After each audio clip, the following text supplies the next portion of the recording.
Ioniq, Ioniq, kakorkoli mu boste rekli, tole je najbolj futurističen Hyundai do danes. Za vse, ki dvomite, kako napredni so Korejci. Tole je dober dokaz, da so dohiteli, kaj bluzim, celo prehiteli marsikatero v naših očeh bolj napredno znamko. In kaj to sploh je? V bistvu imate 3 opcije. Klasičen hibrid z bencinskim motorjem, priključni hibrid z bencinskim motorjem, pri katerem lahko polnite baterijo in pripelje naslednje leto, ali pa čisto električni avto. Korejci so se odločili, da ponudijo kar vse 3 naenkrat, da ne bo preveč obotavljanja, kakšnega bi imeli zase.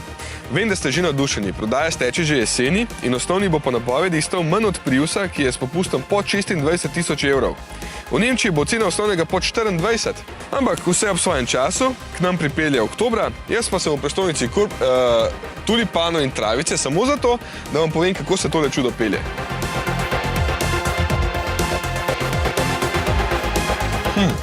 Če sem čisto pošten kot vsak avto, kot vsak hibrid, ker imam najprej model HEV. Jasno, da je tole napad na Toyota Prius, ampak Hyundai pravi, da ima njihov hibrid bencinski motor z najboljšim toplotnim izkoristkom na svetu. Enako pravi tudi Toyota, tako da bo očitno treba vse zapeljati na en hud test. Do takrat pa verjamem, da je tole učinkovit 1,6 litrski bencinski motor z Atkinsonovim ciklom in 105 konji.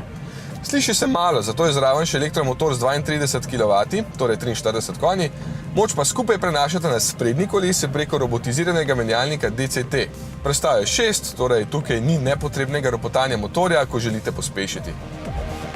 V bistvu sem presenečen, kako lepo vleče, kot kakšna ladja. In poraba je na teh ravnih nizozemskih cestah zaenkrat samo 4,6 litra. Jep, elektrika se pozna, ampak je hitro zmanjka in potem samo pomaga pri speljevanju in pospeševanju. Kaj pa, če služi kot glavni pogon? Potem bo za vas tale model, EV. Baje naredi z baterijami kar 280 km.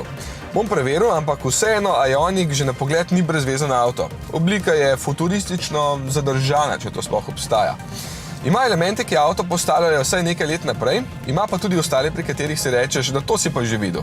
Vseeno se notri fino sedi, sploh armaturka je zelo prijetna in počutje v kabini je odlično glede na dokaj majhne mere. Avto meri v dolžino le 4,47 metra.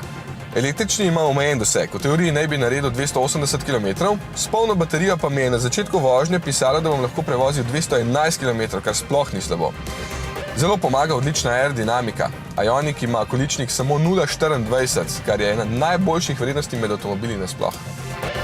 Presežki, ki jih naštevam pri tem avtu, so v bistvu korejska sedanjost. Vem, da boste od tega avta naprej tudi na Hyundai kot znamko gledali drugače. Saj nekaj, dejstvo je, da so pogledali v prihodnost prej kot marsikatera druga znamka.